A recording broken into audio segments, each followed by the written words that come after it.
Okay, y'all, it's that time. I need to trim my hair. It's getting so hard to style now. So, the way that I like to do it, this is a secret to getting the biggest hair possible, is to give yourself some trims. So, I like to take this eyebrow razor or whatever that I got from like a pack of them from TJ Maxx for like $5 or whatever. And I take a brand new one, and I do this every single time, a brand new one of these every single time you want to trim your hair. And I go in, pick out pieces that I think could use a little bit of help and get to trimming. So in the beginning, I know my hair looked like it didn't need anything done to it, but the way that I have been styling my hair, I'm pulling on it too much.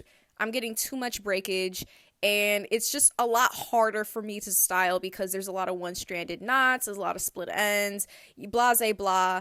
I had gotten a professional haircut back in November, but it's not November anymore, girl. It's March or whatever. So I just needed to do something, a little sprucing of my hair. So the shape we're going for is round. It's always round. And I'm working on day 4 hair. Normally I like to trim my hair on day 3 or 2, only because those days I notice like it takes too long for my hair to get this big, and I would like for my hair to be this big on day 2 and 3 and not have to wait for day 4 and 5 and 6, because at that point the curls aren't as fresh. Like I need to do another rewash. So I'm taking strands of hair, kind of placing the curls where I would like for them to sit, as you just saw, and trimming there and kind of going from there. Now with this method, you can get all really happy and just keep going and going and going and going until you're bald headed. And I have done that before.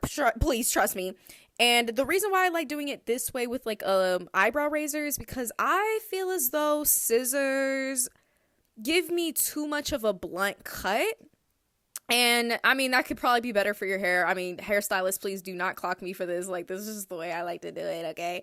And I just feel like the scissors just give too much of a blunt cut. I normally cut too much off when I do scissors. So I just like doing it with the eyebrow razor because it gives you a nice, like, blend when you do it. So you see that part that I'm touching right there? You see how it's kind of sticking out? It's not round. It's not going into my head round. It's kind of sticking out, growing out, because it's growing out.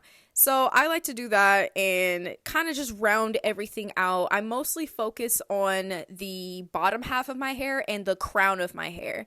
The crown of my hair is really important because that's where all the volume kind of sits. So I like to focus on the crown as well, as you can see, to give myself the most amount of volume for like day 2 and day 3 hair, because I don't want to wait until day 5 and 6 and 7 to have big hair. I got things to do, okay?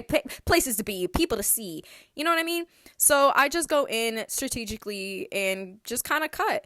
Now I mostly focus, like I envision my hair as a hedge, and I kind of just shape it so wherever you see your hair sitting, that's exactly where it's going to sit. And you just kind of go from there.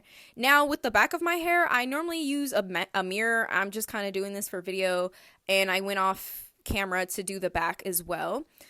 And you know, the back, you'll see the back needs a little more help, but this is a really good trim. So this is all that I cut off. It's not much, and I stopped here because I'm still trying to grow out my hair, but as you can see, it's a lot more rounder. The back does need some help, but that's where we're gonna stop. So yeah, I hope you enjoy. Purr.